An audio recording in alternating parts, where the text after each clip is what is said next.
Hey, yo, it's me, Pops Van Marmalade, and you're watching the Comics-Related Madness Network. Uh-huh. So come get some. CromCon. CromCon. If you're a fan of comic books and comic book conventions, Daytona Beach Comic Con needs to be on your list of must-attend events. It's a show that actually focuses on comic books. Imagine that! This year's event is happening on Saturday, September the 6th, and Sunday, September the 7th. Silverline creators will be there, so we'll see you at the show. There's a new convention in town, and it's sure to be mega fun without the mega expense. Comics, toys, collectibles, pop culture. ShadowCon, Saturday, February 1st, 2025 in Orlando, Florida. Silverline creators will be there, so we'll see you at the show. If you find yourself in the Orlando area, and let's be honest, doesn't everyone come to Orlando for the House of Mouse? Head over to Coliseum of Comics to get your comic book fix. Be sure to check out their location on East Colonial Drive, where they carry a wide selection of independent comics, including Silverline books. Stop by and don't forget to tell them Silverline sent you.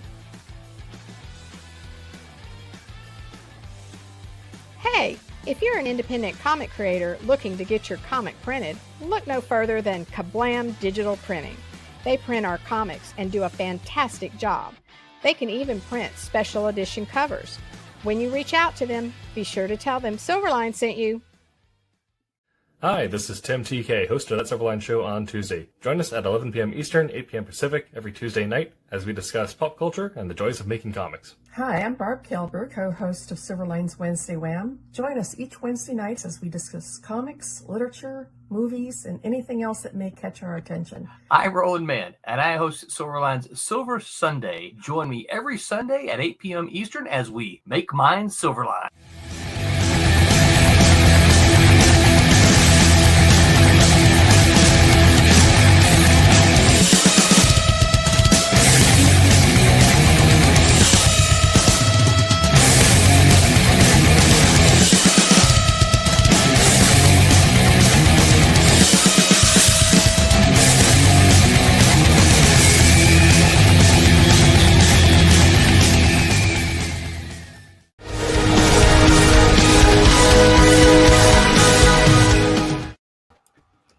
Hello, everyone, and welcome to Silverline Silver Sunday on this 4/20/2025, April the 20th. Happy Resurrection Day and happy Easter Day to everyone out there. Happy 420 too. No, I realized that. I realized that when I was saying the date. I'm like, yeah, someone's gonna grab that one. It'll be me. Yeah. Of course, it's Tom. Excited to be here tonight.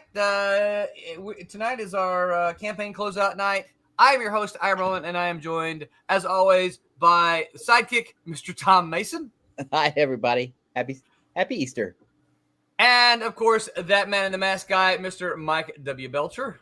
Happy Easter, everybody. Bok. And a second time special guest here, Mr. I know it's always, which way do I go? Mr. Jose Fuentes, Slinger of Inks. Hello, everybody. I think, I'm not sure, but I think we're going to get Angelo here in a bit. I think he was planning to, but I didn't get the link to these guys until late. So already got some comments coming in. Look at that. I love it. Amanda says, hey, yo, what's up, Pops? Then, of course, we can depend on Pops. He gives our campaign there, fundmycomic.com /campaign/738/cat-mouse-vipers1. If you just go to fundmycomic.com, you can find it. Or the easier link is silverlinecomicscrowdfunder.com. We have Eastland Burkholder says, hello, what's up, Eastland? Thanks for hanging out with us tonight. Please pass a pencil to each other. Pencil? That's old school. I know, right? I was gonna say we would have to do that. Figure out who's got what. Anybody still got one of those number 2 yellow pencils? Ask me to pass around a telegraph. Right. I have 5 children, so yes, You do. I still have number 2 I pencils. don't. I've got mechanical pencils, right, ready, and I've got even an old mechanical pencil. Look at that thing's so old. Look at that eraser there. Where'd you steal that? You can't even chew on that. No, you can't, because it'll crumble. It's I got some nice pens, right? Nice. Ink pens. But Carpenter's pencil. Ooh, look at that. marker. This becomes the demonstrate your pens episode. Show us your pens. Because I'm a teacher, of course, I have no shortage of red pens. Right.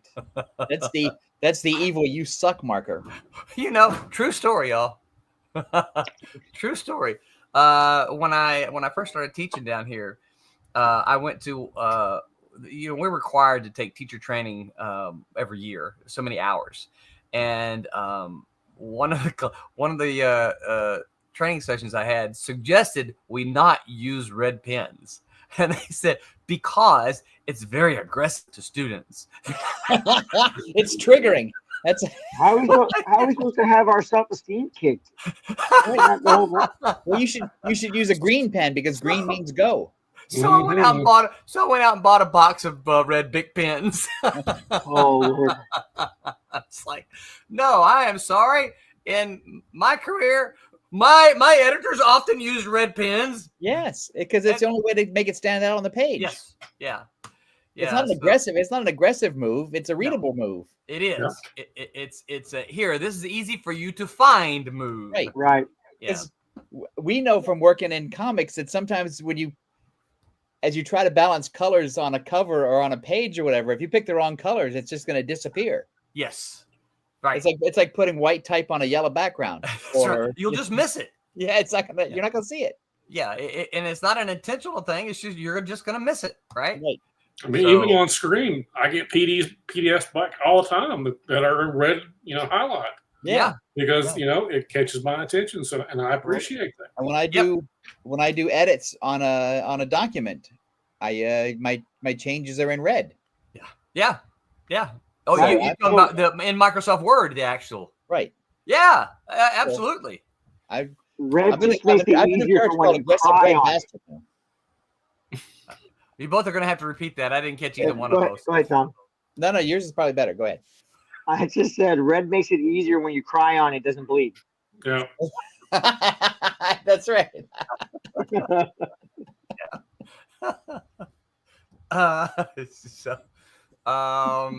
All right, so let me go ahead and pop this up here. So here's where we're at right now. As you can see, we are currently at 16:05, which we've got 1 hour to go, which means we have we've accomplished the first stretch goal. I think they're up here. Yeah, here we go. No, they're not. No, they're on the campaign page. There you go. Yeah, there we go. Here we go. So we've hit this one. Everyone gets a PDF copy of the page by page plot, which I will tell you my copy looks like this because I printed it out and have worked with it. All right. So I don't see the red marks. Yeah, I was gonna say, where's the red?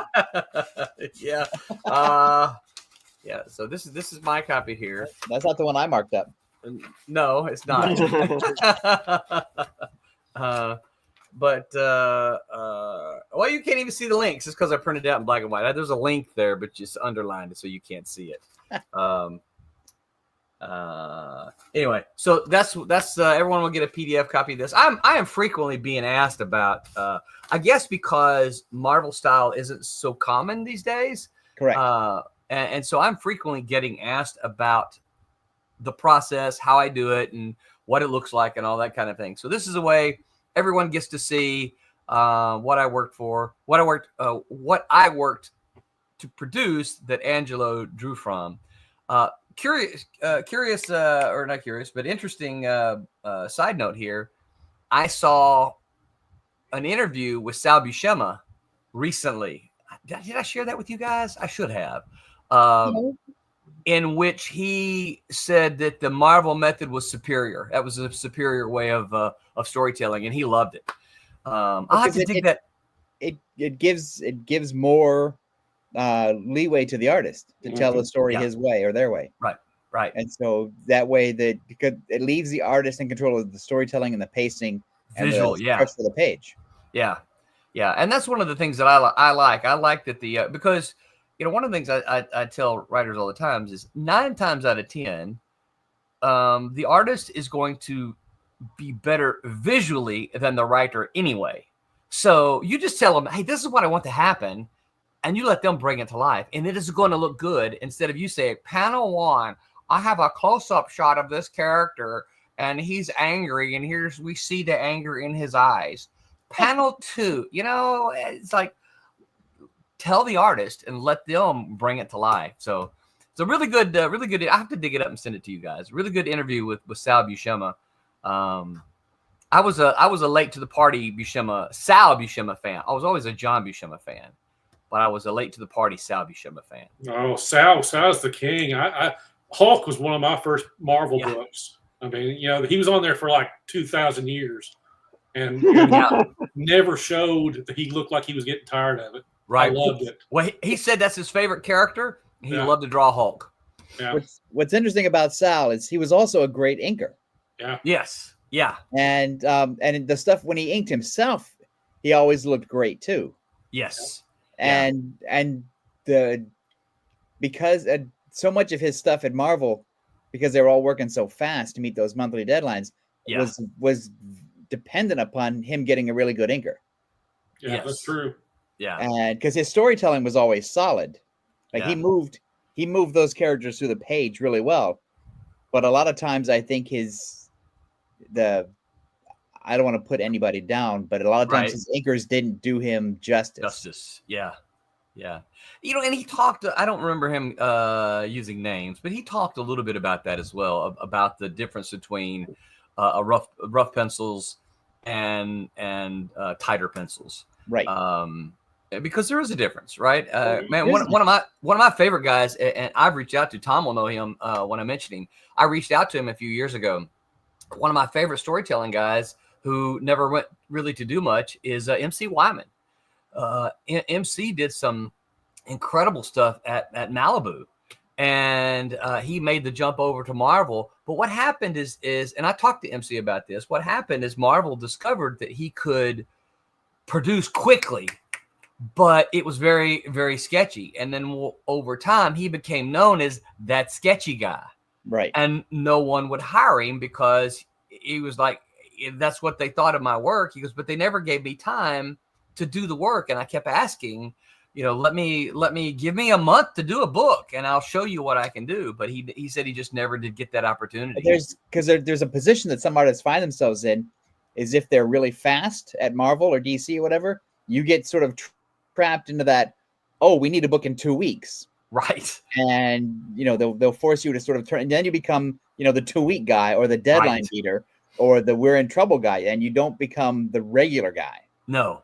Yeah. Because you're always the guy that is in somebody's pocket, so that when the schedule falls apart for whatever reason, I can call artist A, B, or C and they'll save me. Whereas because we worked with MC, like you said, we worked with MC before, and it's like you give him a month to do a monthly book, and he's same thing with Derenek too. Yeah. Derenek's stuff is fantastic, but Marvel sometimes and DC sometimes use him as the deadline beater instead of like, here's 28 days. Right. Yeah. Y'all want to know a cool little secret? We haven't announced it or shown it anywhere. We have a Derenek cover for our Twilight Grim compilation. Very nice. He's great. Yeah.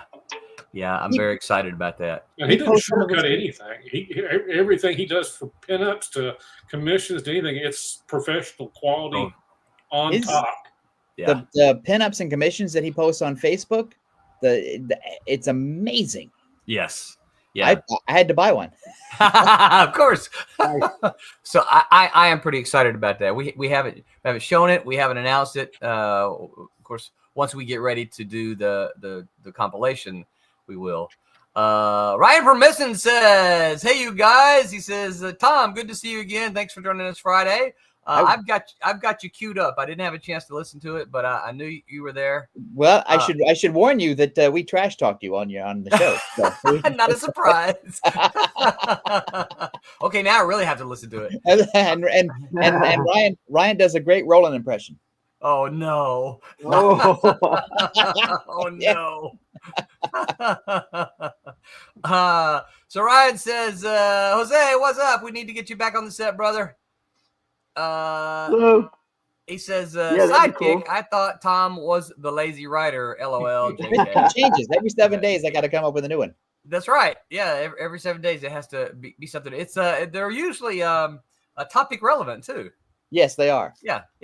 I couldn't think of anything for cat or mouse. Roland, my man, and he says, "Happy belated Superman Day, everyone! Favorite Superman moments in all of media? Go." My favorite Superman moment is the. I'll go first because I interrupted everybody. Yeah.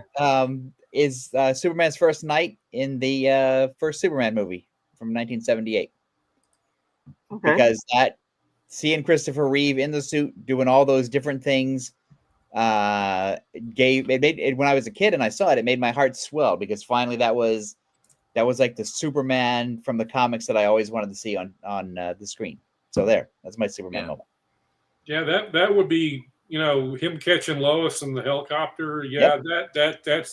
That's tough to beat. I mean, really, comics wise, there's tons of moments, but yeah, Lois and Who Got You?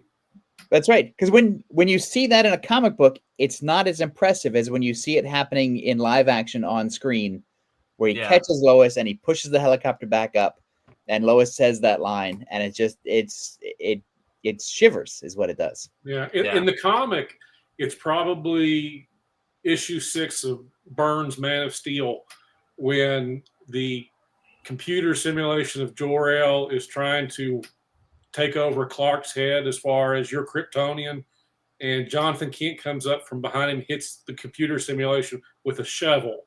Get your hands off my boy. That's in the comics. That's probably my favorite because it pretty much defined Byrne making Superman human to me. Yeah, because there's his human dad saying, "I raised him. Get your hands off of him." So. Yeah. Okay. Mine is the race between Flash and Superman. Well, there I don't you go. remember what issue it was, but Metroplex had them race each other, and in the end, the Flash just barely beat Superman, and the little imp got upset. He's like, "Oh, Superman, you tricked me. You knew, and if Flash won, I'd have to go back." And afterwards, Flash is like, "You let me win. I can't believe you let me win." Superman just humbly goes like, "No, I gave it my everything. You beat me fair and square." Like just the idea that even in like humbly losing, you know what I mean? It still was like, to me, it was uplifting that Superman's like, "Hey, dude, like that was all you. Like you got this." Yeah. So, yeah. And then there was a time in the comic books where Lois Lane was ugly and she put a box on her head and she said, "Don't look at me, Superman. I've become the ugly Lois Lane." And Superman's like, "Yeah, come on, let's get the box off your head."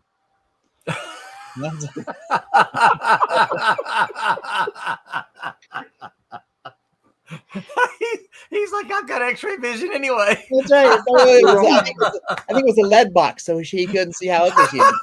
Yeah. That's why her neck is like this now. That's the weird thing about the Lois Lane comics is because she's trying so hard to be Superman's girlfriend or whatever, and when she gets a zit or turns ugly or whatever, she thinks, "I got to put a box on my head so Superman can't see me, because if he sees me, he won't love me." Well, that's better than the day she turned herself into a black woman to report on oppression. I can't believe that ever made print. I mean, I can't believe it either. The cover shows up in my Facebook feed all the time too, because think about it. But you got to think, this was before the idea of blackface was not was unacceptable, because that happened a lot way back when, right? Back in the earlier days, I should say. It was in the 70s. Yeah. So it was more permissible. The idea of it was more permissible back then. I mean, we even had movies. What's the movie where the guy?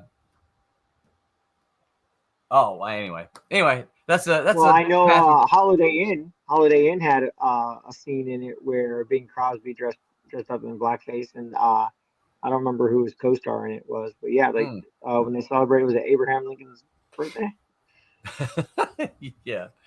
Yeah. So Ryan says his favorite moment is when Chris Reeve says in Superman 2, General, would you care to step outside? And then he said, Chris Reeve said best, I am here to fight for truth, justice, and the American way. Right. Yeah, Argo reminds me that was Soul Man. Yeah, thank you. Yeah. And then Argo Comics. Hey, Argo, thanks for hanging out with us tonight. Says, I think that Brandon Roth airplane save was a great scene despite the movie not being great overall. First treasury-size Superman with painted cover for $1 is my favorite Superman memory. Oh, yeah. Mine has to be the Superman versus Spider-Man Treasury Edition. I was never a Superman fan, but I was always a Spider-Man fan. But I got that because Superman versus Spider-Man. I'm sitting there thinking, as a kid, Spider-Man is going to get his butt kicked. There's no way Spider-Man can hang with Superman, and the way they did it was a lot of fun.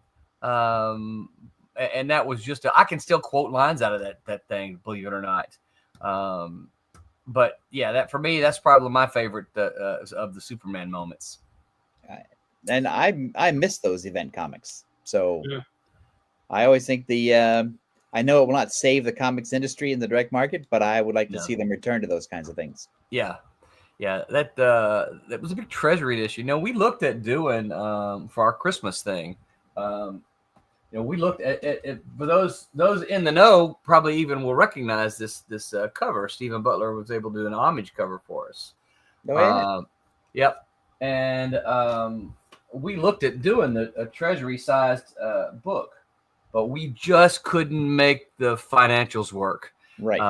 It was too big, too expensive, and we just couldn't make it work. I really wanted to, though. Although as an independent treasury book. What's that? Sorry, John, my interview. What's a treasury book? It's the oversized books that were really big in the 70s. I got a bunch of them. Yeah, they're like recently books are, Jose? They're like 10 by 14. Yeah. All right, give me 10 seconds. Actually, 30 seconds because I just got a broken foot. I'll be right back. You're gonna go dig one up. They were great because you would see them. They would stack them on the newsstand, but on the bottom shelf, sort of lay them flat so that they would stand out. These were the more modern version of them, about the size of them. Yeah. Okay. And DC right now is doing all kinds of reprints with them. And so that reminds me of the Black Label. Was it a DC Comics Black Label books? Like those they're doing the European size, the 8.5 by 11 size. These are bigger. These are 10 by 14. They're almost original art size. Yeah. Which is great if you want to study, if you're a nerd like I am and you want to look at the art at close to its original size. They're terrific. Now, absolutely do not make fun of my bagging methods here. But this is my oh my goodness, yes. This is my Superman. This is my original one, and you'll see it here in just a second because it's fallen out of the oh yeah, so you can tell it's just falling apart. No. I bought this as a kid. Loved. It is very well loved. I bought this as a kid, read it so many times. I mean, look at all this. Look at that. Okay. That's great. Look how casual Spider-Man looks. Yes. Yeah. Just up there. Just chilling. Yeah. Was that Andrew doing the art? I can't Ross remember. Andrew, yeah. Ross Andrew. But who was inking it? Look at this. Look at that. I mean, look at that. Yeah. I mean, That's a how very cool is delicate that? spread. Who's the inker? Let me see. Is it Giordano? Dick or is it Giordano, Adam? yeah. Dick Giordano. Yeah, I've got the second one with Buscema's art. I I'll always tell you. wanted that one. I never could get that one. This is probably my favorite. Look at this right here. Pow! Have to pull my punch. Hope it's in time. And then Spider-Man goes, whew, flinging through there, right? He doesn't even hit him. That's just the force of the impact, right? Right. Well, the great thing about it, The great thing about the team up like that is that Superman is obviously, super strong and all that, and Spider-Man is not necessarily not as strong as Superman. So, No. but Spider-Man always has that smart aleck gift of gab and the verbal trickery. Right. Yeah. The holiday grab bag. I love those. Yeah. Okay. Yeah. So this is what Those remind me treasury of is. the small version of like the artist books. Let's see. Here's what a Yes. regular size comic is. Yeah. Okay. So they're just. This is like printed at original size. This is like a 10 by 15. If you took your original size art and printed it, this is the size, to my knowledge. Yeah. So I know the numbers don't work and the money doesn't work, but seeing an independent comic at that size would really stand out. Pretty dope. Yeah. Yeah. Well, there was trust one me. that said these Batman Strangest Cases. Oh. I have the original. It was $1.99, and whatever year that was. I decided to go. They just reprinted. They did a facsimile. The DC just did a facsimile of it. $14.99. Yeah. Wow. Well, Nice. A little bit of inflation in that. Yeah. Yeah.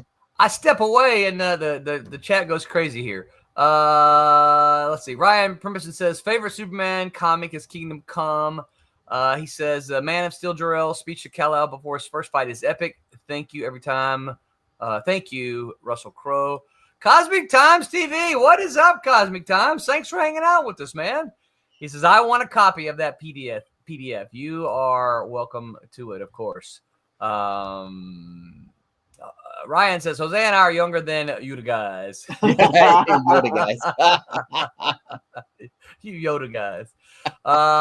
Eastland Burkholder says, Christopher Reeves had the best cape ever. Was actually two types of cape, a walking cape and a flying cape. I did not know that. Yeah. I did not realize there were two different capes. Did y'all? Now you have to watch it again. Yeah, I know. I got to go watch and look for it. Ryan says, bro, that Superman versus Spider-Man cover is boss. I want to hang that on my wall. Epic crossover. You are not kidding. Fun thing, Tommy, who I don't know where Tommy is tonight. Tommy, he finally got his copy about a year or so ago, and I was with him at a show when he got it. And he was so excited to get it. His is in far better shape than mine. Because he's like a Spider-Man nerd from. He is. Yeah. From way back. Yeah. And he didn't have this, and this is one of those things that he didn't have. And he says, I've been looking for it. I'm not big on cover recreations. I mean, I like them, but I've not gone out and gotten one. But I always thought that if I did get one, it would be the Superman Spider-Man. I know. That's classic, isn't it? I mean, look at that. It's dynamic. It's everything. That is just Yeah. That's just man. It's so good. And this yelled at me off the rack as a kid. I was like, holy crap! Look at that! Oh my gosh! Right. So I had to get it. Worth every $1. That's right. This one was $2. Oh, okay. Yeah. $2. This one was $2. And then my holiday grab bag here was $1.50. Right. Wait, still worth it. Yep. Yeah, $1.50. Yeah. Yeah, worth every penny I spent. There was a dealer at WonderCon last month who had like 50 or 60 different Treasury editions on sale. And it was just I'm not going to buy them, but I sure did like to look at them. Yeah. Yeah. There's a bunch of. I think I've still got a few others. I've got the Howard the Duck one. I've got and of course one of the things I like is the art is so big, right? You're looking at it and you're like, wow, look at this. It's just so nice to look at. You can see the pen work, you can see the brush work, you can see all of it. It's really it's a great study tool, even if you don't want to just nerd out at the comics. Yeah. Yeah. No, you're right. Cosmic Times TV said G.I. Joe issue 1 was reprinted as a Treasury edition. I bought it at Playworld in '83. I did not know that, but it doesn't surprise me because that's the time when those were really big. Yeah, and that was a hot book. Yeah. Ryan says, Jose, you and I got to get us some of those Treasury editions, brother. That's right. Put it on my list. Kids. You Luke Skywalker kids. So I have a list, and Roland has seen my list of comics that I look for at a convention. I don't usually go like to conventions and go like peruse through like all the comic boxes and whatnot. But I do have a list, and I'm working on trying to collect the entire collection of DC's Who's Who's book. Yep. Nice. I also have I keep my eyes open for those now, just for you, Jose. Appreciate it. So when I find them in the cheap boxes, I may duplicate some of your holdings already. I'm okay with that. I have duplicates. Sometimes they get worn out, and I need a duplicate anyway because I still go through them. You know, it's one I of the had reasons why I know so much about DC characters is because of those books. Yeah. I had that whole set and sold it as a set. Sold the whole thing back in early 2000s. Same things with the Marvel Comics Handbook. Those are hard to get. I know. Well, I know that now. I have a few of those too. I got both sets. I sold all. I sold all really? mine back when. No. Hey, the great thing having a teenager and then a 20-year-old that still loves comics, they're going to he's going to take care of them. So I don't sell them. Right. I mean, Right. Yeah. You've solved the problem of what to do with your stuff. Pretty much. Yeah. So I let him grow up on Who's Who and Marvel Handbook land those characters. Yeah. Yeah. So let me refresh this here. So I'm refreshing. So we've got that first stretch goal. Oh, I got a message from Angelo. What's he say here? He says he's having an Easter dinner. You've got less than 30 minutes now.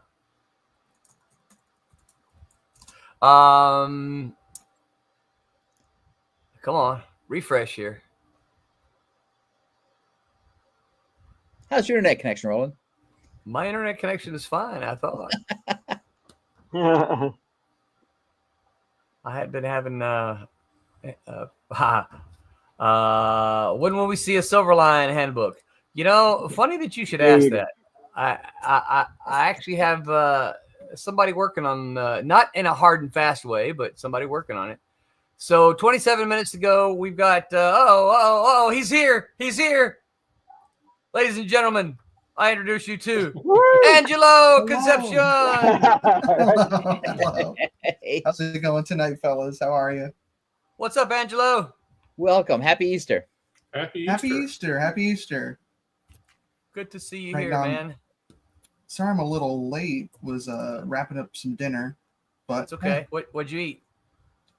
Oh man, it was like pork chops was like this pork stuffing or whatever it was. It was really delicious, and a salad on the side. Nice. Now Very- you made us all very hungry. good You stuff. And tortillas. Everything is tortillas. Oh, you're right. No, you are right. I always gotta throw in carbs in there. That's the natural direction to go. I always grab an extra little piece of bread or something and fill that in. Yeah. So, all right. So to catch up, Angelo, we were just talking. We have hit that first stretch goal, which was the PDF, and our Excellent. next stretch goal up here is the bookmark. If we can get to 1750, which we're not that far away, y'all. We're only about I can't do math. That's about 145. Good thing you're in charge of budgeting. Yeah. Oh, I know. And I think I showed these last time, right? We've got. I hear an echo at somebody's house. So we all these are the. All right, who's got their?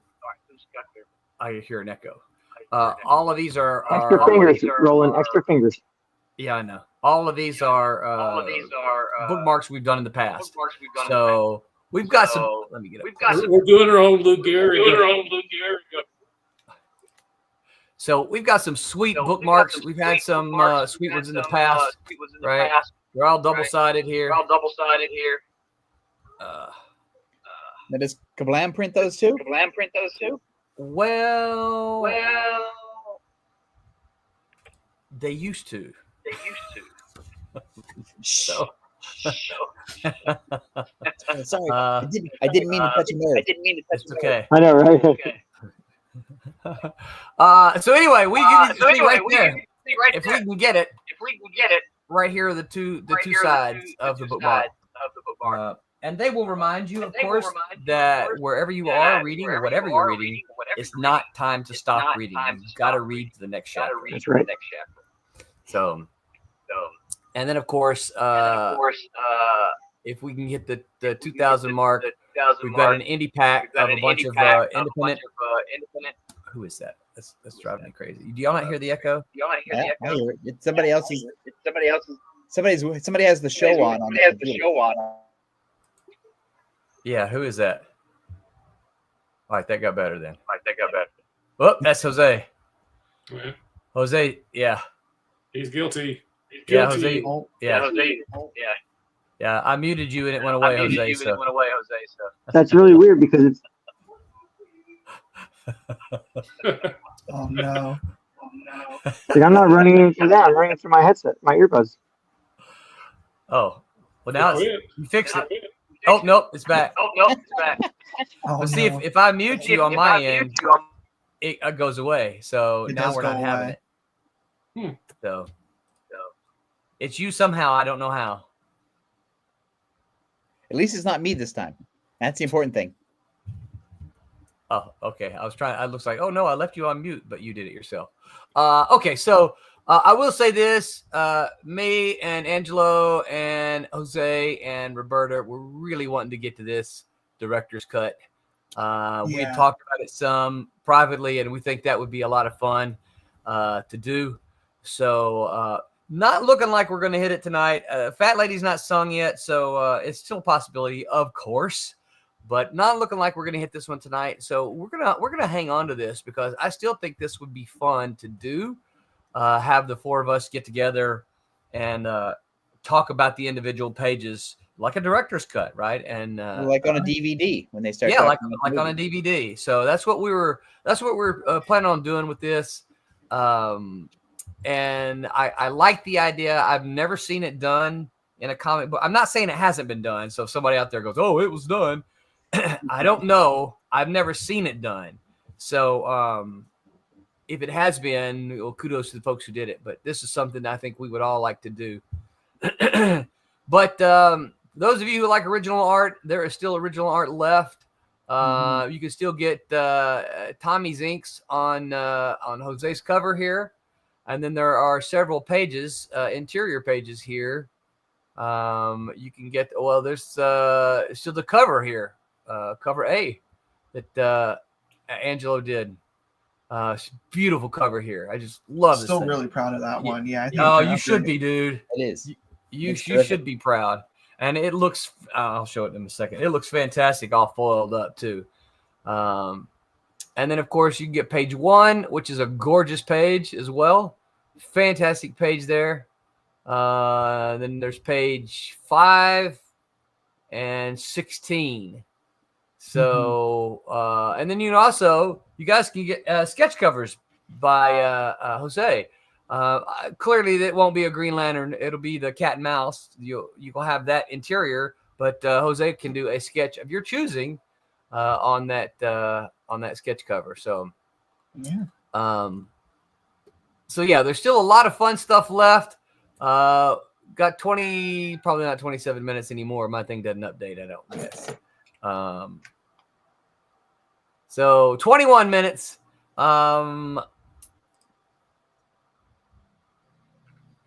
So yeah, so 21 minutes to go. You guys get over there. More comments. Grey Wolf says, "Hiya, chat. What's up, Grey Wolf? Grey Wolf. Thanks for hanging out with us."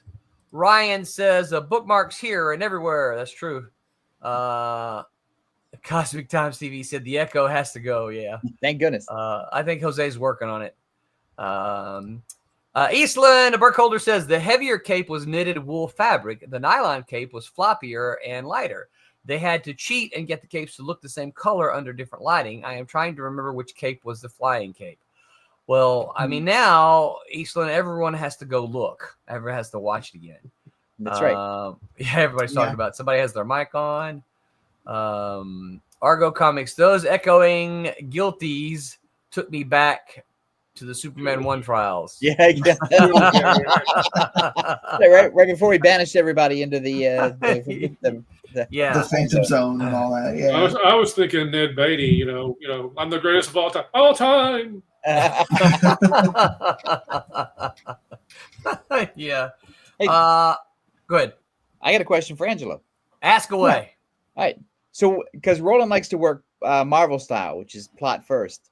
So when you get the plot from Roland, what do you look at first? What goes through your mind? What do you see? Where do you want to start? Ooh, that's a very good question. Usually when I'm looking at a Marvel plot style script, I'm always looking for main character actions first. I'm trying to break down however many panels I might need in order to at least tell the main pacing of the story, and then I'll immediately look for like character direction next. I really want to know what the characters are feeling, what they should be going through in the scene, and I really value where the characters are going within that sequence. So is it more fun for you to work full script or from a plot? I like both pretty equally. I think it just kind of comes down to how in sync the writer and I are on the storyline.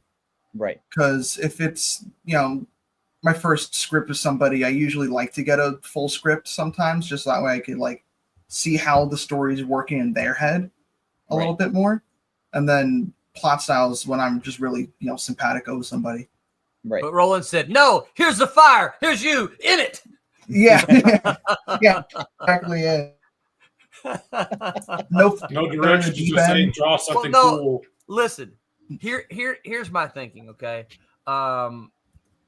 Angelo has been to the Kubrick School, and I've known enough artists that have gone to Kubrick School. I know what they teach these guys up there, and so I know that I feel confident that he's finished Kubrick School. He can handle a full plot. Or he can handle a plot first method script.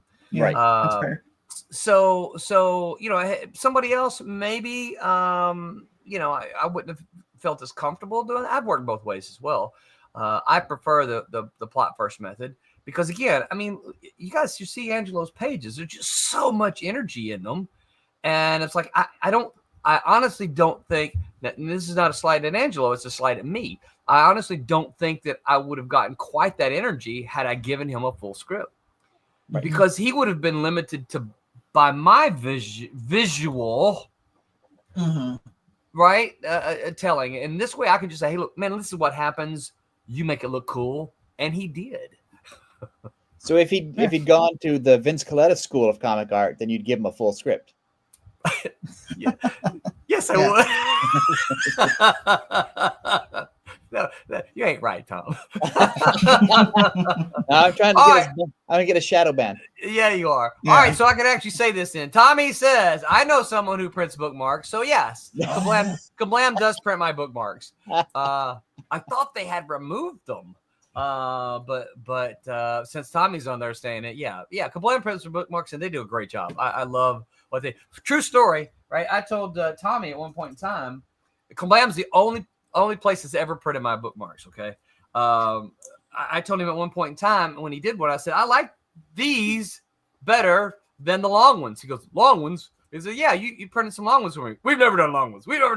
I said, yeah, you did. He goes, no, we've never done long ones. I said, Tommy, you printed this one for me. Oh, yeah, back when we were doing that. Back when we were doing the long ones. Yeah. Long paper back then. So you see, this is the difference between the two, right? I like the stubbier ones. Not that, yeah, these are flimbsier, these are stirdier, and yeah, it's just a little bit longer. It's not that big a deal. One is Wolverine sized. That's right. Yeah. But it was really funny though, because in our conversation, he's like, "We've never done that. We've never." I was like, "Oh, you did. You're the only one who's printed them for me." So I have to show this cover since we talked about it a while ago. Look at that. Yeah. This is also this is another Kablam printed thing. This is just gorgeous, and this is Angelo, Jose, and Roberta. They make an awesome team. I love the way the foil interacts with that one.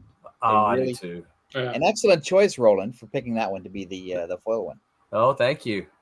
Well, it's easy to do when you're given beautiful art like this to do.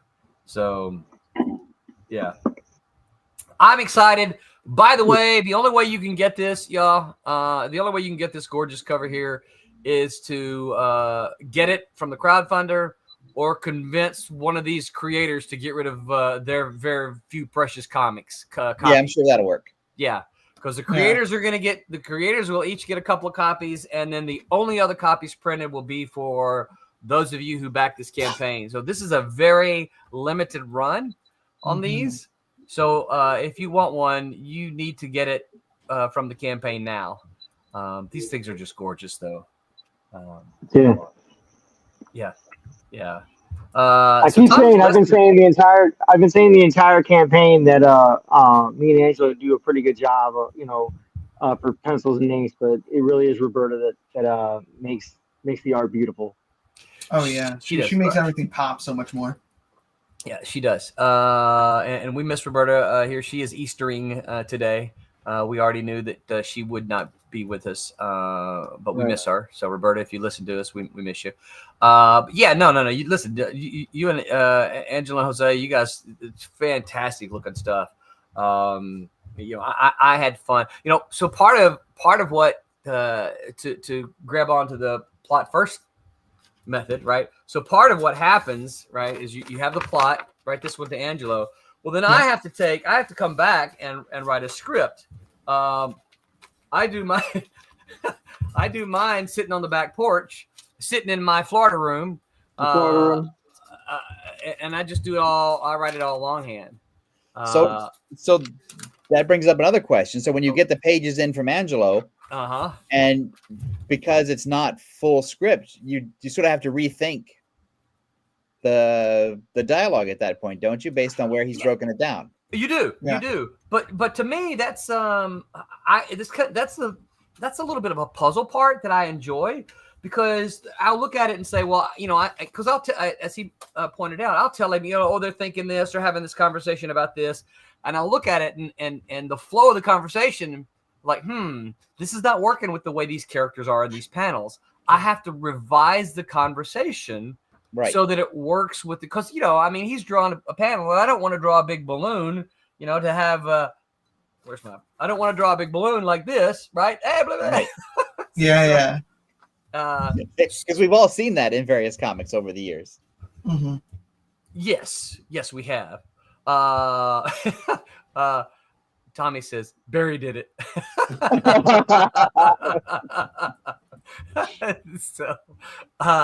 So one of the things I have to do is I have to go through there and see. Roberta is listening to us. She says, "Hello, you guys are so kind. Happy Easter, everybody. Happy Easter, Roberta. Happy Easter, Roberta. Happy Easter. We are missing you. So I'll go through and I'll part of me." Tom, as you know, sometimes when you have a conversation, you just start writing because the characters this, they're reacting to each other in the conversation. But then you look at it on the page, and you're like, yeah, this is not going to fit with the way these panels are going. So this when you have to go back in and say, all right, well, she could say this up here, then he could respond here, and then this can make him segue to this topic here, and then they can go there. Because sometimes for me, when I look at it that way, I realize that the art has taken the place of some words. Yes. And I don't need to have as much dialogue to tell the story, because the artist has jumped ahead of me in a sense and told the story in a way that my words aren't necessary. Yeah, he's shown, he didn't tell. Yeah. I think that's an advantage to working plot first, is that when you get the art, you can just say, oh, I don't need to be so yacky. Right. Mm-hmm. Yeah.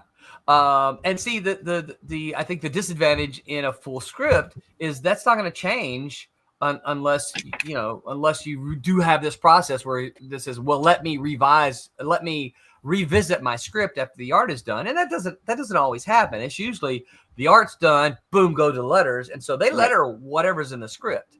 Yes. And if you happen to have one of those instances that says, hey, this is what my dialogue is, but you can also see me doing the same thing here. Well, let me pick up this Zevia can here. Right? Yeah. Tommy said, I wanted Jose and my cover to be the metallic one. Thinking of myself again. Well, if he doesn't think of himself, who else will? That's right. True. Tommy, look, Tommy knows I'm always thinking of Tommy. You can ask him. I'm like, hey, Tommy, can you do this? Hey, Tommy, can you do that? I'm always thinking of him. I would point out to Tommy that Angelo is here tonight and Tommy's not. That's right.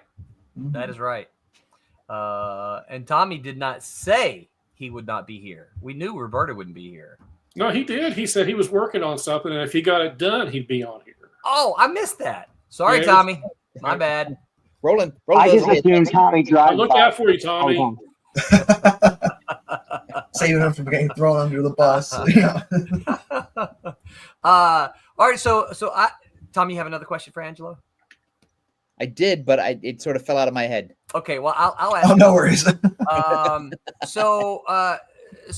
So working from this page-by-page plot, what, as an artist, as a guy telling the story, what was there anything in there that you're like, I really wish this had been in there. This would have helped me as the storytelling penciler. This would have helped me. So, and I'll give you an example. So, in the last series that I worked on with Roberta, well, they were still doing the Silverline team up. One of the things that I didn't make explicit was the time of day. Often. That immediately reminded me. Yeah, it was the time of day. Well, I would usually just say the next day. Yeah. A lot of times I would just say the next day or later or something like that. And I realized that for me, I know that later means, oh, well, they were doing this in the morning. This is now in the afternoon, but it wasn't clear in the plot. And so Roberta got on to me. She goes, I don't know what time of day it is. You need to let me know. Yeah. That's also true when the inker comes aboard as well, right? Because the inker needs to, in order to play with light and shadow, the inker has to know where the time of day is. Yes. I'm pretty sure I've asked Roland the same thing. Yeah. Because especially with some of the dark alleyway scenes, I'm like, okay, what time of day is it when they're fighting down here? Because if it's daytime, like there'll be some cast shadow, but if it's nighttime, I could really throw in a lot of black in here and make it really pop. Right. Yeah. All right. So we figured out that Roland doesn't include this very well. Working on, before I went to art school, I was coloring a book for another small press company, and I colored the entire page, right? The entire book, and I got a response back from the writers like, "Hey, by the way, this was supposed to be at night." Like, oh. So I tried to go back because I always keep layer copies and flattened copies, right? I tried to go back and just use the saturation and hue and saturation slider to try and fix it. I had to do the whole page over. Oh my gosh! Yeah. This is where Mike is smiling, I think, because he, as the writer and the artist, and since his colorist is his own son, it's like he doesn't have these issues necessarily because he knows what time of day it is. Yeah.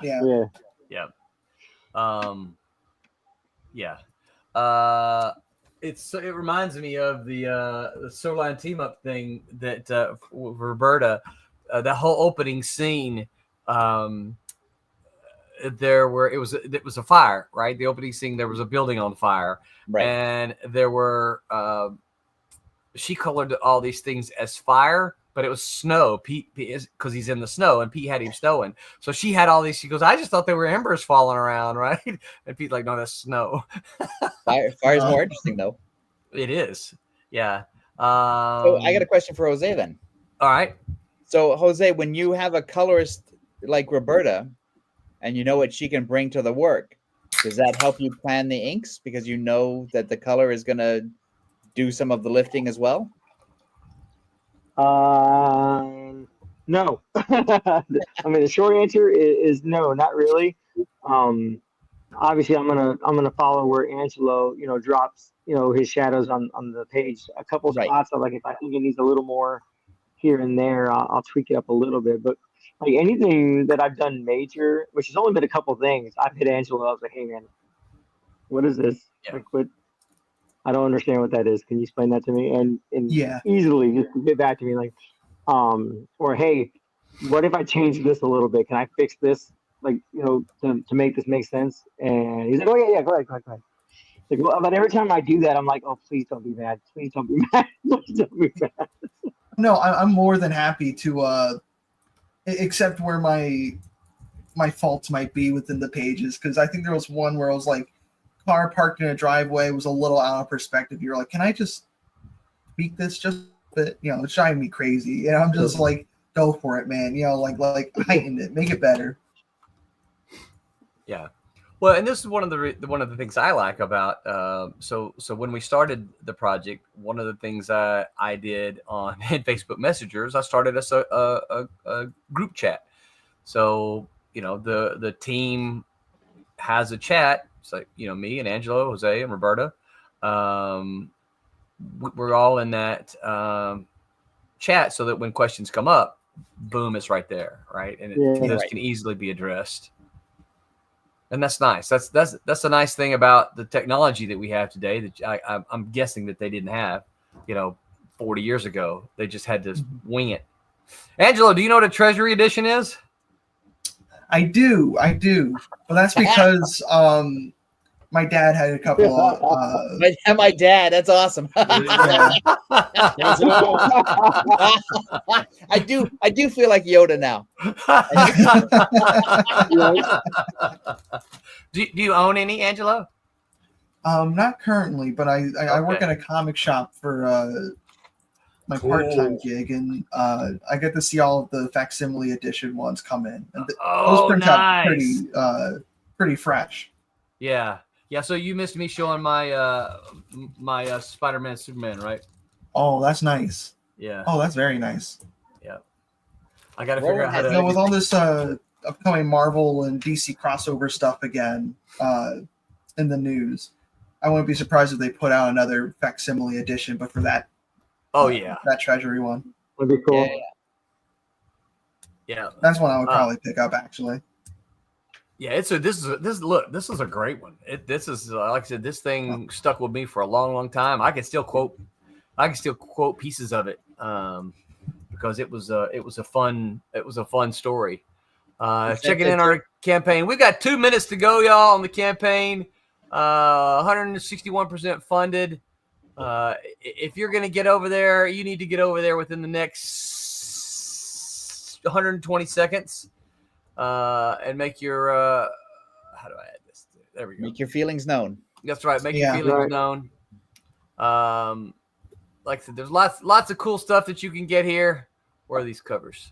Obviously, this is going to be a foil cover, and then you've got Jose and Tommy and Roberta did this one, and our pal Peter Clinton, Tommy and Roberta did this one as well. So get on over there. 2 minutes. Get yourself. Who I'm going to go see in 2 months, by the way. What's that? I'm going to go see Pete in 2 months. You're going to England? I'm going in June. Awesome. Wow, cool. Very fun. Are you doing a show, or are you just going to go for fun? What's up? Going for my daughter's graduation. She wanted to go to basically London and whatnot for her graduation, and so. We were going to be there just a couple days, and it's like 3 days. And my wife's like, they have a Sunday roast. We can go to church in England and then go to Sunday roast. And I'm like, Pete, where am I going to go to eat? You need to let me know, buddy. And so, what's a Sunday roast? Now like a roast. Evidently, it's a big deal to go in England to go there, and on Sunday, after services and stuff like that, like pubs and whatnot, will have roast. It could be all kinds of different stuff. It's not just a roast, but like we kind of saw it online. I asked Pete about it, and he's like, "Yeah, it's a real thing, like a real deal. Most pubs have really big meals for you to eat." Wow, that sounds delicious. Yeah. It does. Right? There are also some great comic book shops in London, by the way. That is on my list as well. I don't have any up, but I figure I'd just tell Pete, take me to where I need to go. Yeah, I'm sure Pete knows them. Right. Yeah. Cool. That's excellent. Yeah, I asked Pete, or I asked my wife. I'm sorry, not Pete, but I asked my wife, like, am I gonna need to bring my own tortillas? And she didn't have an answer for me. I'm gonna say yes, probably. Yeah, Right? probably bring some extra flavor with you. Dude, I'm telling you. Because it would be great if you went to Sunday roast and you brought out your own tortillas. That would be awesome. Dude. Yeah. Nice and warmed I love the already. whole Sunday roast Right. idea. It's great. Love Yeah. the food, but Already in my little warm bag that I bring my own cards. Yeah. That'd be great. Yeah. I got a question for Angelo. Yeah, ask Yeah. him. And I'm only half kidding here. By the end of the issue, were you wanting Roland to change Cat and Mouse's mask because there's only so many emotions you can do with eyes? Oh man, there was I'm a point where I half was- kidding. So there was a point where I was like, man, what am I gonna do new with like each issue, going forward? Trying to change the shots and whatnot. But I think there's enough there for me to really to play around with, especially different angles or different lighting. The drama of at least the silhouettes. Yeah. And as the issue went on, I found that I could make Cat and Mouse very distinctive from each other by really playing with Mouse's hair that comes out of her hood nice. and going, Yeah. let me punch that up more. Let's just make it get a little longer. Maybe she hasn't cut it in a bit. So now it's like this kind of big floof that allows her to like sway more, have more dynamic posing, and that way it keeps it interesting. So there's also something he did, Mike, that I really like. That's I think, and tell me if I'm wrong here. I think this is a manga influence, right? And that's, if you could see right here, you can see those. Yep. Yeah. See those little. I don't even know what Little those things are. lines? The little lines Like coming out of so- her. Yeah. Mhm. That helps communicate. Yeah. Emotion from her. There's I'm there's fond of the that. giant question mark too. Yeah, Yeah, right. yeah. Yeah. So there's several instances of this in here, which I'm like, again, I don't recall ever having had one of comics that I scripted have those in there. So I'm like, these are interesting, right? But I like them, and There's I your cues.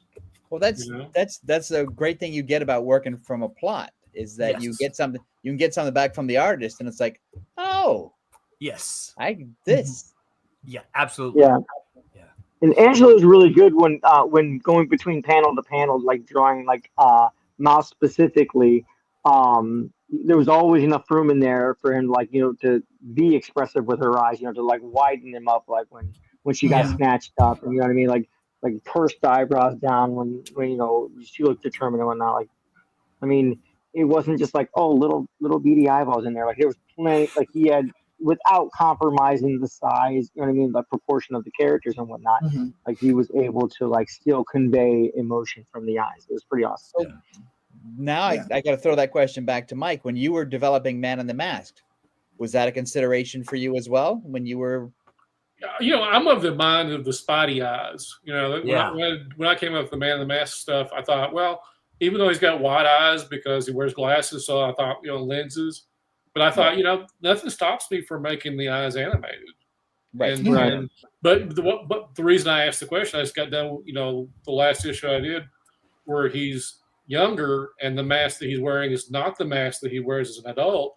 And all you saw was his eyes. By the time I was done with it, I never wanted to draw that costume again. Because I had so many different ways of putting his eyes of astonishment, happy, ticked off, scared.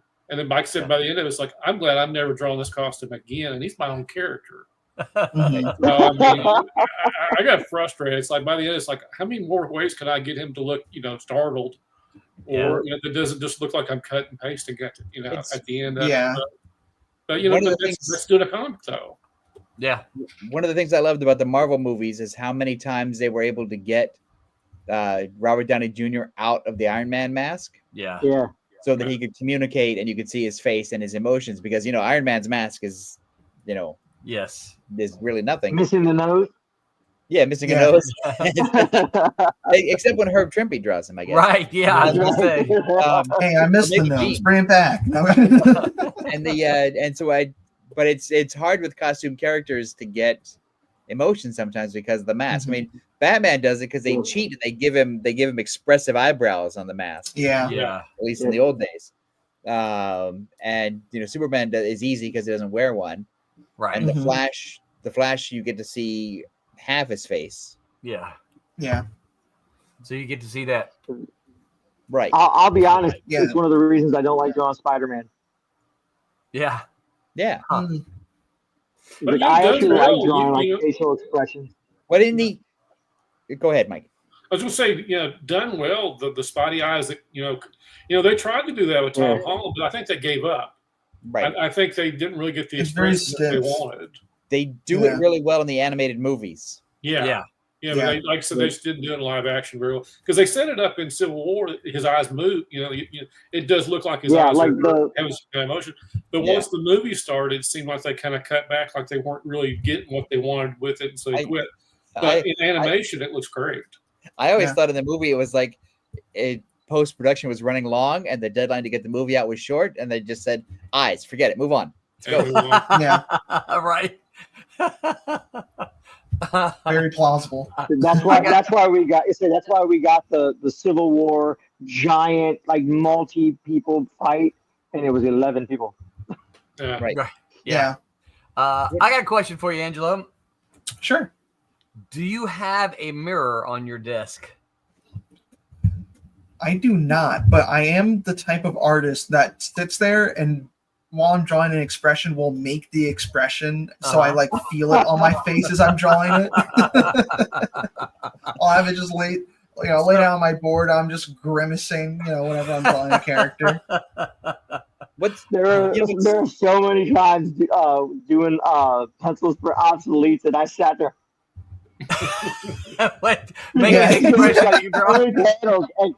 There's so many characters in the book that they're running into the bad guys, like the monsters and stuff like that. So like every one of them is going to be shot.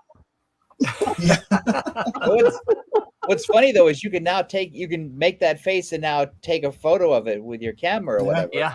And use that as your reference, so you don't have to keep making a face in the mirror. That's Well, it's not the mirror. I'm talking about doing it on pencil. Well, so two stories with that, right? So when Stephen Butler and I were roommates, he had this mirror about the size of a I don't know, yay big, right? Yeah. And it just sat on his desk. And when he would need it, he would pick it up and he'd hold it up and he'd go, "Yep." Yeah. He'd pose in it, and then he'd draw, right? And I could see him occasionally like holding his hand up to the mirror, like before shortening to see what Yep.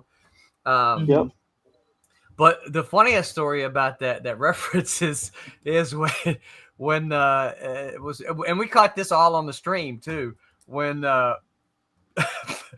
Tommy was trying to draw the hand or trying to ink the hand on one of Pete's things in the Silverline team up, and he said, "Can you send me a reference?" Pete took a picture of his hand and sent it to Tommy. And Tommy's like, "I got a hand."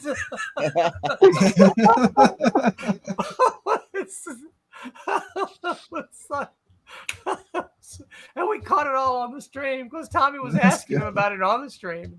That's awesome. That was pretty funny, yeah. Our Universe says, "Hello, what's up, our Universe?" Hello. Thanks for hanging out with us. We are wrapping it up here. Let me see. This should be over by now. Let me see what we ended up. Our final numbers were. I'm checking. All right, so we ended up with 1605, 161% fulfilled. So thank you to everyone who backed. Thank you so much. Thank you so much. You guys are going to be so happy when you get this. Like I said, this is it's a great book. This is a gorgeous cover. It's going to be a lot of fun. You're gonna like. I think you're gonna like what happens. Like I said, Angelo has brought some great excitement to it, and of course, Jose and Roberta have just made this thing sing.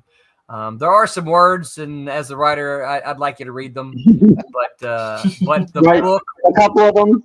But comics are a visual medium, Roland. Get over. They are a visual medium, and this does look fantastic. So, thank everyone who backed and shared and supported. You are greatly appreciated. Any other questions? Well, let's keep hitting Angelo with questions while we got him here. Well, Okay. Yeah. is what are each you guys working on next? Ooh. So, whatchamacallit? Like, just what I'm working on next for Silverline, or just in general? Just in general. Um, Because it'll be a while before Vipers #2 gets crowdfunded, right? correct. Well, so here's what I always say, right? We will crowdfund them just as quickly as we can get them done. Right. Mm-hmm. So, but it will be a while because it'll at least be barest minimum 2 months because Jose's not inked it and Roberta's not colored it. So right. I believe all of my pencils are in there. I believe so. I was gonna say, I think I'll have to check the folder, but I think we're either close to done. Oh, look at that! Oh, look at that! Speak of the devil. Nice, super nice.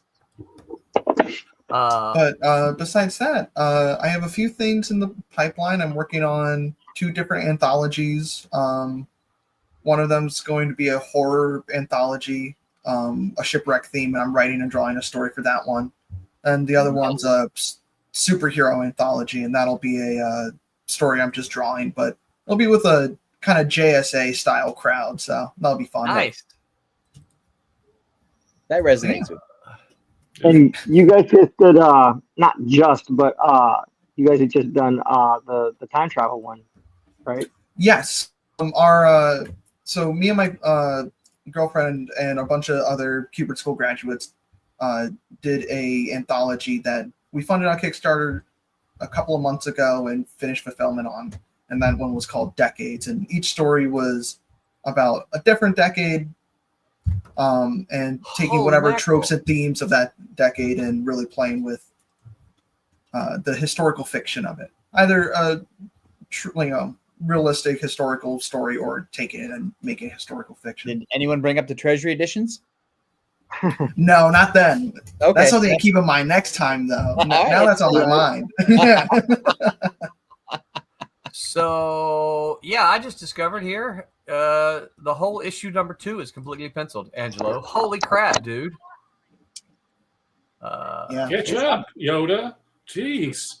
So there's my final question then for Angelo. Is what was the best thing you learned at the Cubert School? Oh, that's a good one. Ooh. I don't think I've been asked that one yet. That's a good one. I mean, I think some of the best things I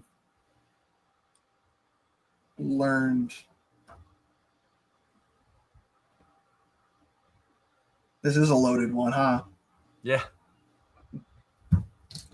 I think to just really enjoy the process, you know. Oh yeah.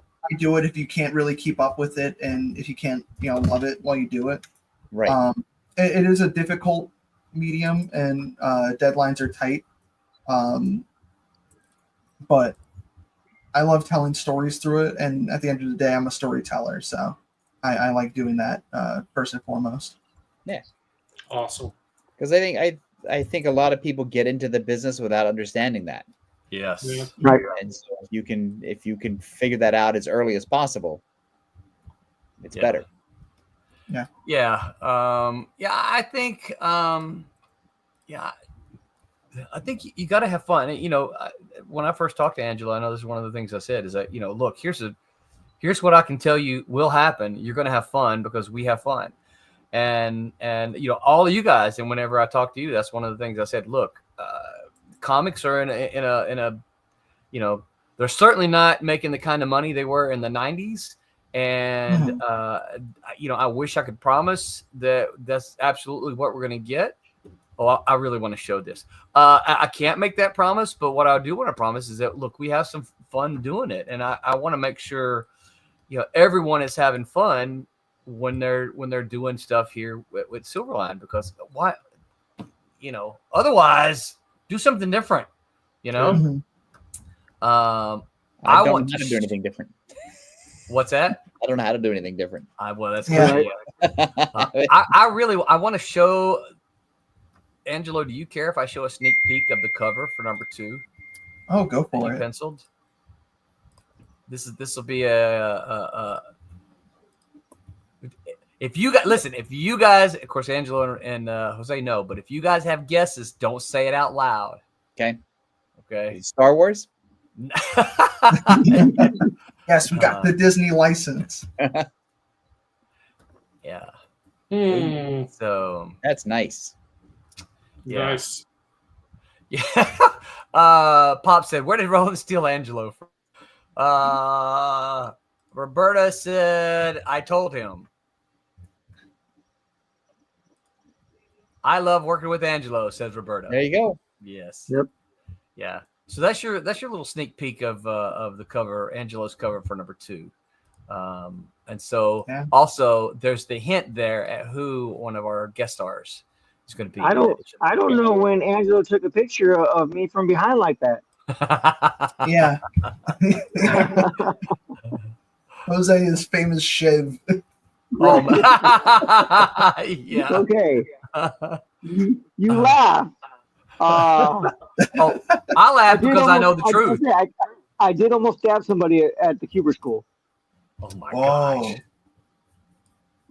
Yeah, true story. Like, I'll tell you guys about that one later. I think I told Roland already. Yeah, was it a teacher? It was no, it was a student, and it was in front of the administration office.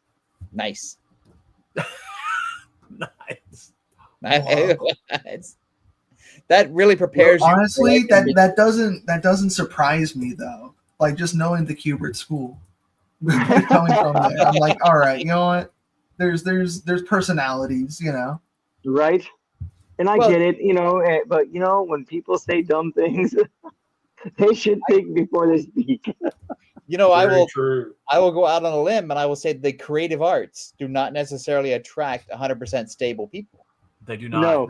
Oh yeah, for sure. So, you know, when you get a lot of them in a room together, I'm sure at the I can't think of the name of the art school in SCAD. No, there's one in California that teaches animation and stuff like that. They have a couple hundred students that come out of there every year, and it's to go into animation. I'm sure they have, you know, animation night fights in the hall. Oh yeah. I think that's the bread and butter of any art school. Right. Yeah. I will say, going there, like from my first year to my last year, there were several students that were like, "Oh yeah, I'm going to the Cuber school, and I'm gonna get hired by Marvel, and I'm gonna get hired by DC," and you know what I mean, like that was their mentality right out the gate, and I'm like, I'm pretty sure that's not how it works. I know we get portfolio reviews, but like they really were adamant in their brain that they're going to get hired by Marvel or DC right as soon as they graduate. And that really, I think it was a pretty big rude awakening. Hubert was there. No, Maybe. No. Yeah, and part of it is you know, and what I try to tell anytime anyone's interested in listening, what I try to tell them is like, look, if you want to work for Marvel and DC, you got to prove to them you can produce regular work on a regular schedule, because that's what they do. That means you've got to work with some independent comics, whether you're doing your own thing or whether you're working with other people. You have to do something regularly. So they can see that you're doing regular work on a regular basis. Not just that, though. See you're a professional storyteller, you know. Right. They don't want to just see, you know, fan artists and people that have ideas for their characters that can't really produce a serialized story. Yeah. Right. Being able to come up and create your own IP or ideas and projects goes a long way.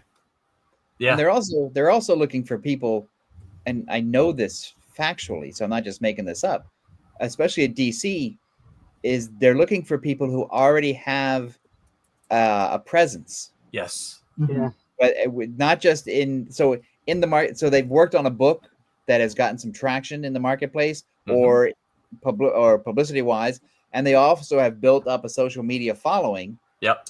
That Marvel and DC know that they can also tap into, because Marvel and DC don't have marketing departments anymore. And the marketing department is really the social media accounts of their creators. Yeah. And so that's you know, if you're, because it's a business. I mean, it's a business. It's a hardcore business to them, where it's a creative business for us. but they need those things. And if you just can't walk in with a portfolio of great art and say, I'm drawing Spider-Man, because that doesn't get you anything. No. Yeah, it's funny when anytime people start talking about interesting personalities in creative fields. I said, yeah, you're absolutely right. Now imagine trying to be an editor. Yeah. Oh yeah. Where you deal with all of them.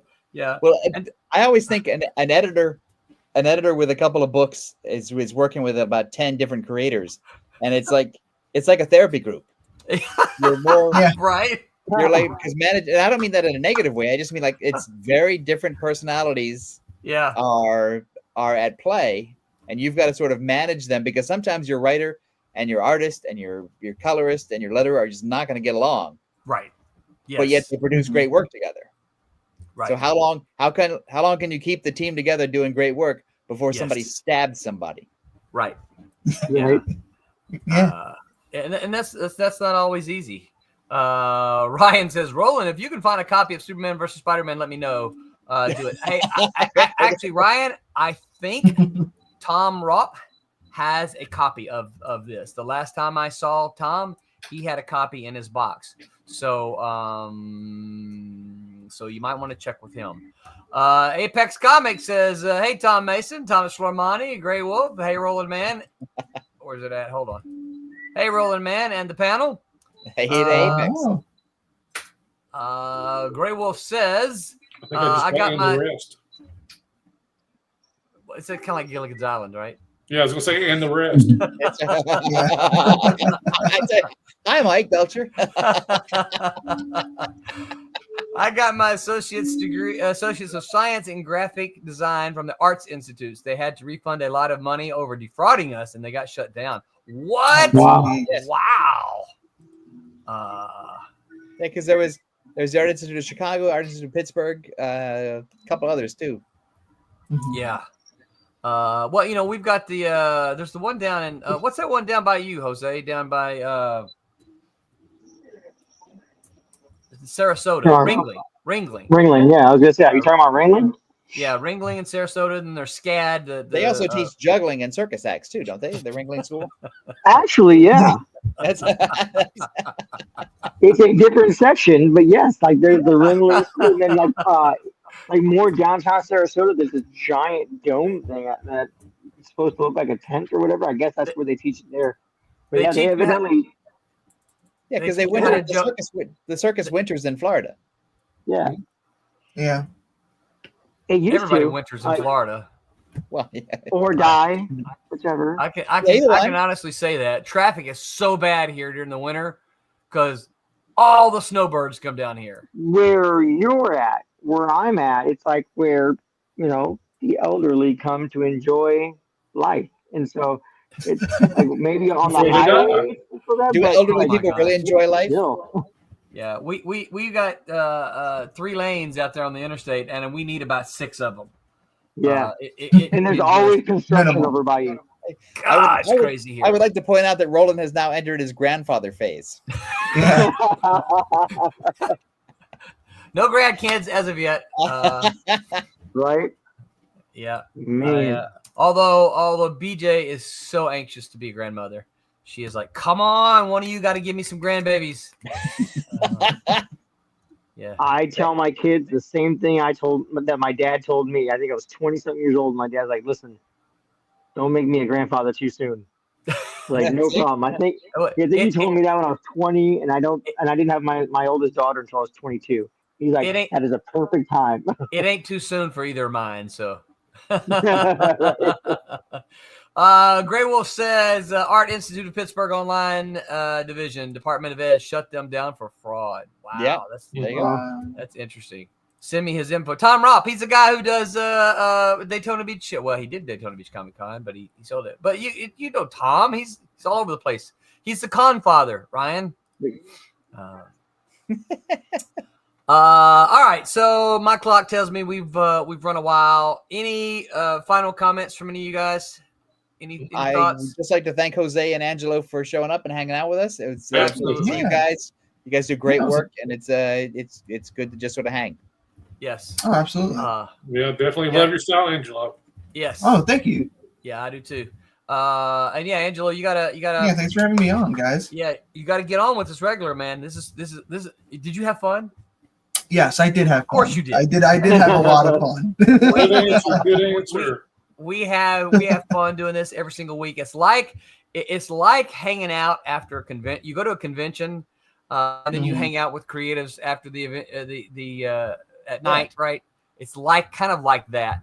BYOB. So you bring whatever you want to eat or drink. And the fun thing is if you got to go to the restroom, you're like, I really got to go. All you got to do is just hit that right there, then you can go. And preferably the microphone. And the microphone as well. Yeah.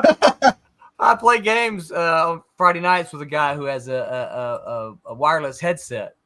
And we'll take a break. Yeah, right. Yeah, we'll take a break. And it's like, okay, it's a bio break, right? And everybody goes, Tim, you forgot to. Oh, I mentioned his name. Tim, you forgot to turn your microphone off. Yeah.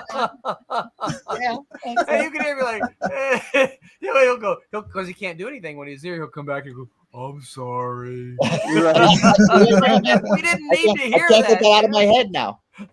Right. I don't need to hear that. I have all that right. happen sometimes during some D&D game nights with friends. Yep. It is a thing, right? So any shows coming up, Mike Belcher? No, I don't have one till the end of May, and then I've got ones in June, July. Awesome. July. What about you, Jose? I have SiestaCon May 10th. That's my next one. And then none until July. One in July. I don't remember the name of it. I have it written down. Fair enough. You got some time to learn that one. I might be doing, was it Miami SuperCon? Sweet. Yeah. Yeah. I reached out to that guy several times when I first moved here and never could get a response from him. What about you, Angelo? Yeah, he hates me. Doing any conventions, Angelo? None currently on the docket, at least none locked in. I might be doing, usually every year I do Granite State Comic Con up in New Hampshire with my cousin. We usually split a table or get our table situated next to each other. Sweet. And then I might be doing another Garden State Comic Fest up here in New Jersey. Nice. Yeah, that's the one. Kubert has a big presence there, right? Yeah, usually. And then I just did one last month called ZapCon, which was for one of the shops up here. So I was supposed to get a table there like my last year at Kubert, and the guy got back to me. He's like, "Oh, I'm really sorry, we weren't able to make that happen." You know what I mean? But next year I got you. And then before that came back around, we decided to move back to Florida. And Roland, where are you going to be next weekend? Well, I'm asking you next, Tom. Oh, well, I don't have anything till San Diego. Okay. Nothing till San Diego, which is in July, right? End of July, yeah. Yeah. Mm-hmm. I will be at Brick City Comic Con on Saturday next week. It's a one-day only show, and that is in Ocala, Florida. Been a couple of years since I've been to the show, so I'm looking forward to going back. Also, someone pointed out in I think it was, I don't know if it was a chat or I think Mike pointed out. Yeah, Mike pointed it out. Yeah. For the first time ever, I am going to be at Heroes Con this year in North Carolina. Nice. I have been confirmed there, so that will take place in June 20, that is 21, supposedly 22. A really great show. Yes. You make it sound like a religious auntie. You have been confirmed there. It's a great conference. It is Easter Sunday, right? Hey, there you go. Yeah, no, cool. it's one of those that it was always on my radar. Of course, growing up in Mississippi, it was a little bit of a fur piece to drive, and so I just never made it over there. And then one thing led to another, and I reached out to the guy a few years ago, and he said, basically, I've told you guys this. He said, get back in the catalog and we'll get you invited. So after we got in the catalog last year, I reached out to him again, and he said, all right, we'll get you on the slate for 25. Because they bring in a lot of good guests, too. Yes. Not that you're not a good guest, but they bring in a lot of no profile. They bring in they bring in a lot of guests. Yeah. That's just if you look at their list, it's all comics. All comics. yeah. Anything That's else. cool. All comics. Yeah. So 40 plus years. Yeah, it's a true comic show. So I'll talk more about it as we get close. Of course, that's in June. But I'm very stoked to be on the guest list at Heroes Con this year. So it's awesome. Yeah. All right. On Tuesday, that Silverline show on Tuesday, going to be talking about hand-to-hand combat in Comics Revisited. The crew discusses how to create hand-to-hand combat scenes in comics. Well, you ought to join them, Angelo. And we just saw the great Superman versus Spider-Man hand-to-hand combat scene. That's right. Yep. Earlier tonight. Yeah. That's a good one. And again, So we're not supposed to draw all the fight scenes like Rock'em Sock'em Robots? Yeah, they're not supposed to just punch up forward. Maybe throw a kick in there for good measure. Like that, though. Rock'em Sock'em Robots. Love that. On Wednesday, the Whammers are going to do superhero and comic trivia. That's on Wednesday. Nice. Next week, this is one Tom and I have been looking forward to. Selling out. When to do it. Yes. Creators often dream of the big sale for the movie, but often that big sale means you lose all the rights to the thing you created. When is the right time to sell out, if ever? That is next week. It's a great time to sell. Yeah. Always. Grey Wolf said, what part of Mississippi? My dad grew up around Iuka and Corinth. I grew up in the Jackson area, about the center part of the state, center south. The hot part. What's that? The hot part. Yes, the hot part. Madness says, thanks to Tom Mason. Yeah, because his previous one. Go up there and say, look at his earlier one. Oh, okay, all right. The Madness will be broadcasting live from DitcoCon in September. Johnson. Oh, thanks to Tom Mason. Yeah. Okay, you got it. What? I hooked him up. I hooked up Pops with Ditko's nephew. Oh, Nice. sweet, Yeah. sweet. I ran into Mark at WonderCon, and because Mark has a Steve Ditko retrospective crowdfunder up. Nice. Yep. So I think I remember seeing some of that conversation go we're around. bringing back some of Ditko's sort of wacky post-Marvel independent comics. Sweet. So, all right. Well, Angelo, if you want to hang around till after we're done here, our stream out takes about 3 minutes, so it's a good time to get up and go hit the head. But until next week, you guys know what to do. Remember to Make mine Silverline. All right. Good night, everyone.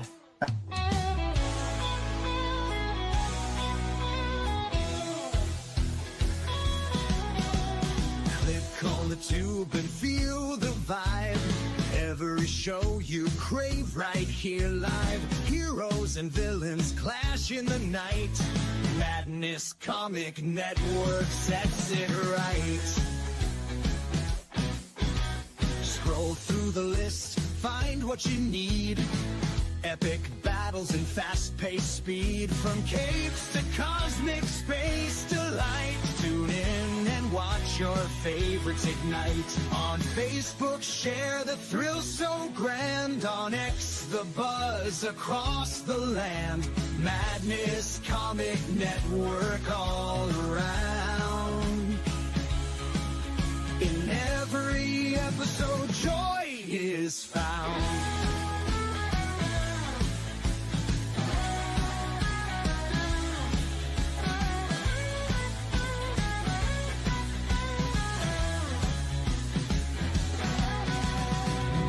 Uploads, they never end. Superheroes and their friends catch every twist and every turn. Madness Comic, you will yearn. Stay up to date with every twist. Madness Comic, don't miss a gist. From laughter to tears, every mood. Madness Comic sets the groove. Click that button and subscribe. Catch the wave and ride the tide. Join the fun, join the craze. Madness Madness Comic brightens days.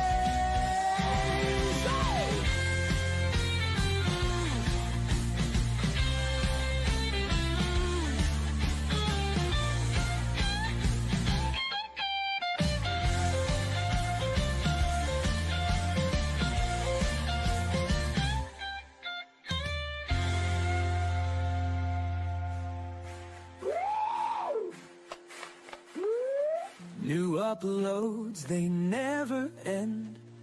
Superheroes and their friends catch every twist and every turn. Madness Comic, you will yearn. Stay up to date with every twist. Madness Comic, don't miss a gist. From laughter to tears, every mood. Madness Comic sets the groove. Click that button and subscribe. Catch the wave and ride the tide. Join the fun, join the craze. Madness Comic brightens days.